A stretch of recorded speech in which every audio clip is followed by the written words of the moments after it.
Salut camarades. Aujourd'hui nous sommes le 9 janvier. Ça veut dire qu'il y a 5 mois jour pour jour la chaîne a été créée. Et depuis ce temps-là, nous avons franchi ensemble la barre symbolique des 100 abonnés et des 50 j'aime sur Facebook. Et c'est vraiment génial. Merci vraiment beaucoup à vous tous du fond du cœur. Ça me fait un grand plaisir de voir que ça marche un peu, que ça commence, etc. Mais que vous êtes là, que vous aimez suffisamment pour vous abonner. Ça me fait un grand plaisir. Alors aujourd'hui, on va se la jouer médiévale. J'ai même ma casquette Jacouille pour l'occasion. Je suis Jacouille. Connaissez-vous l'histoire de Gilles de Rais? Non. Héros de la guerre de Cent Ans, compagnon de Jeanne d'Arc, grand mécène, immense culture, fortune considérable et qui pourtant est resté sous le nom de Barbe Bleue. Vous voulez savoir pourquoi? C'est le principe d'Histoire ou Légende.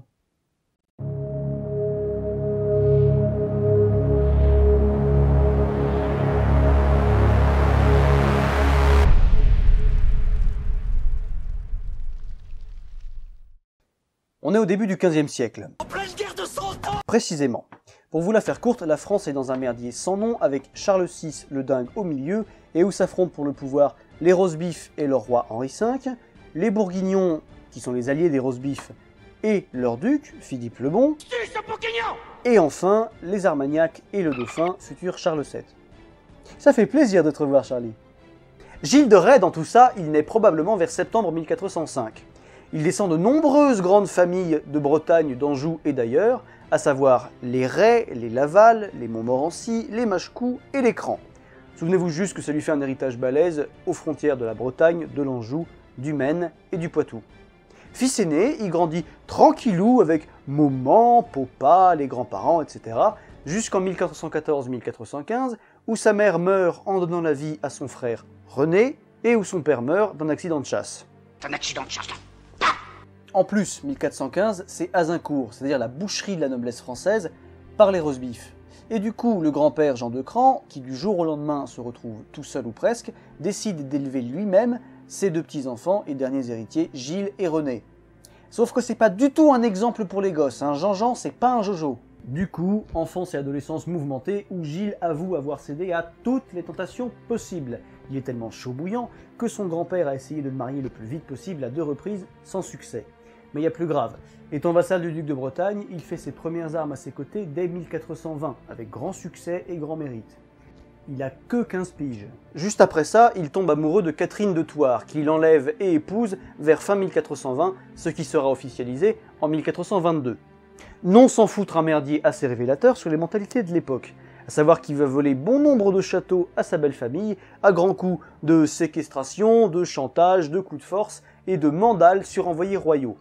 Mais vu qu'à ce moment-là, il combat pour le dauphin, on ferme les yeux, ce qui est assez courant à une époque où le pouvoir local connaît peu de limites, tant le pouvoir royal a besoin de l'aide de ses barons. Les envies de conquête rosbives,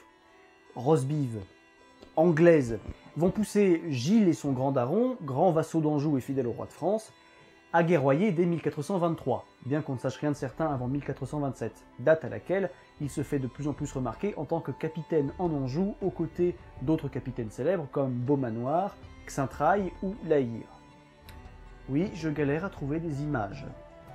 Bref, c'est dans ces eaux-là que Gilles est fait chevalier et qu'il prend du grade à la cour du dauphin à Chinon. En 1429, les Rosbifs qui galèrent en Anjou décident de se rabattre sur la Loire et ses villes, qu'ils avaient pourtant promis de ne pas toucher, notamment Orléans, où la résistance va devenir emblématique. Ses habitants, selon toute logique, ont le bon droit divin avec eux, puisque ce sont les Anglais qui ont violé le traité. S'ils perdent, ça veut dire que les Rosbifs sont légitimes, et donc que le dauphin l'est pas.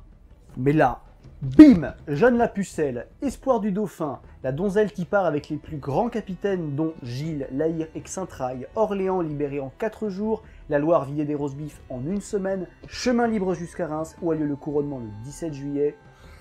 Gilles a l'insigne honneur de porter le Saint-Crème, l'huile sacrée pendant le sacre, il est fait chambellan du roi, maréchal de France, et il a le droit de porter, comme Jeanne d'Arc seulement, le lys de France sur son blason.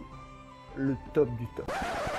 Après ça se gâte, surtout à partir du moment où Jeanne est capturée, jugée et brûlée à Rouen le 30 mai 1431, malgré quelques tentatives pas très claires de la part de Gilles et de La Hire pour la sauver.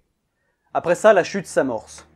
Déjà, la mort de Jeannette, ça lui a filé un gros coup de mou. On peut supposer, sans faire de prosélytisme, que le fait d'avoir croisé une illuminée pareille capable de galvaniser ses hommes et de leur rendre foi en Dieu, ça lui a fait du bien à Gilou dans ce monde de brutes. Ensuite, son grand-père étant mort en 1432, Gilles devient chef de famille et il peut commencer à dilapider son héritage. Parce que oui, son plus gros problème, c'est la thune. Déjà, il entretient à ses frais, comme les autres capitaines, une troupe pour combattre pour le roi de France qui n'a pas une thune. Et la troupe de Gilles, elle est digne de celle d'un prince, ce qui coûte très cher. Et c'est pas les pourboires que lui lâche le roi qui vont l'aider.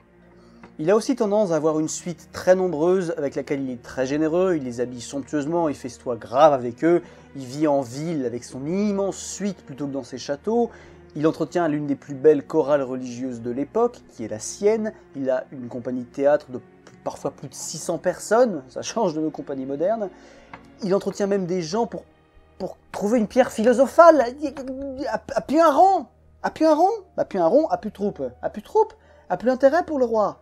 A plus intérêt pour le roi? Disgrâce. Plop. En plus de ça, il y a le traité d'Arras de 1435 qui déclare la paix entre le dauphin et les bourguignons. Donc les Armagnacs, qui se battent depuis tant d'années, qui ont dépensé tant de floues et de sang pour le dauphin, voient leurs ennemis prendre leur place aux côtés de celui-ci. Et ils sont priés de bien vouloir fermer leur gueule, ça ne contribue pas du tout au moral. Il combat de moins en moins, il déprime, il fout plus rien, il continue à claquer du bif de façon inconsidérée, en vendant ses biens ou en les hypothéquant, à tel point que le roi, averti par les membres de sa famille, qui commencent à flipper un peu à l'idée que l'héritage parte en fumée, jette sur lui un interdit empêchant quiconque de lui acheter quoi que ce soit. Ce dont le duc de Bretagne se bat un peu les noix, et donc ça continue. Ce qui pousse Gilles à faire de plus en plus de conneries, jusqu'en mai 1440, où il va carrément avoir la bonne idée d'entrer furibard et armé dans une église, l'église de Saint-Étienne de Mer-Morte, d'insulter le curton et de l'embarquer de force. Parce que celui-ci refuse de lui rendre les clés d'un château que Gilles lui a vendu et que Gilles aimerait revendre. Là, il est allé trop loin, il devient hérétique, en plus de ses mauvaises relations avec le duc et de l'interdit du roi qu'il a violé. L'interdit, pas le roi. Le procès commence en septembre 1440. À l'époque, pour qu'un procès soit exemplaire et efficace, il faut réunir le trio gagnant, à savoir rébellion, magie, crime contre nature. Rébellion, on a tout ce qu'il faut. Magie, on le sait alchimiste, ce qui n'est pas un crime à l'époque, mais les aveux de ses proches ont permis de savoir qu'il chercherait à invoquer des démons pour trouver de la thune. Ça suffira. Crime contre nature, à l'époque, quand on n'a pas d'idée, on taxe de sodomie. Or, l'enquête a révélé que des enfants auraient disparu près de chez lui. Donc on l'accuse de les avoir sodomisés et zigouillés. Ray aimerait l'arrêt. L'assassinat d'enfants et la sodomie étant considérés comme le must du must, le procès peut commencer. Et Gilles, très orgueilleux et très fier, envoie chier ses juges jusqu'à ce qu'ils comprennent qu'il ne peut pas lutter, qu'il aurait toujours tort, surtout face à l'Inquisition. Abjure ta foi en Belzébuth, et tu mourras pardonné. Mais tu ne comprends pas le français, tête de veau. Il avoua alors aimer faire pampan-cucu avec des enfants avant, pendant et après leur mort, les torturer, puis les rassurer, puis les torturer, puis les décapiter, puis les brûler, et puis contempler les têtes, et puis embrasser les têtes, et puis tout ça, quoi. Il fit curieusement preuve, durant ses aveux, d'une grande humilité et d'un grand remords, exhortant l'Assemblée à mieux élever ses enfants qu'on ne l'avait élevé lui-même, ce qui contraste beaucoup avec le début du procès. Il fut condamné à être pendu puis brûlé, ce qui fut fait le lendemain, le 26 octobre 1440, à Nantes. Sa fille et 7 autres femmes récupérèrent son corps légèrement grillé pour l'enterrer décemment dans un mausolée. Sa fille et 7 autres femmes. L'historien Mattei Kazaku a fait un parallèle magnifique entre le profil type du tueur en série et Gilles de Rais. Et il est étonnant de constater à quel point effectivement Gilles de Rais a quasiment toutes les caractéristiques énoncées, ce qui fait de lui l'un de nos premiers serial killers.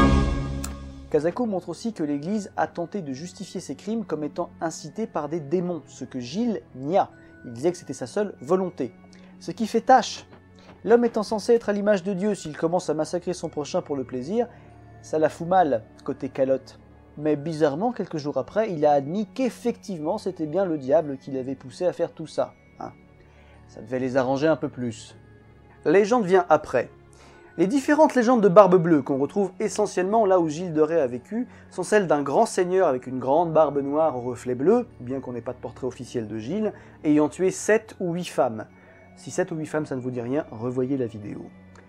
Et il fut jugé quand même plus sobre qu'il tue des femmes plutôt que des mômes, et qu'il les tue plutôt qu'il les sodomise et les tue. Je n'ai pas dit sodomiser, des les tue. Les châteaux de Gilles de Rais sont devenus les châteaux de Barbe Bleue, et c'est Charles Perrault qui fera le succès de cette légende. Au vu de ce que j'ai lu, je suis quand même très partagé. Déjà, il est courant qu'à l'époque, on finisse toujours par avouer à ses juges ce qu'ils veulent entendre, parfois même plus. À plus forte raison, quand on est jugé par l'Inquisition, entre autres. Après, je ne sous-entends pas qu'il n'ait pas violé le gamin et qu'il n'en ait pas zigouillé. Je ne dis pas que c'est un ange. Je dis juste qu'il a peut-être pas tué autant de personnes qu'il l'a avoué pendant son procès.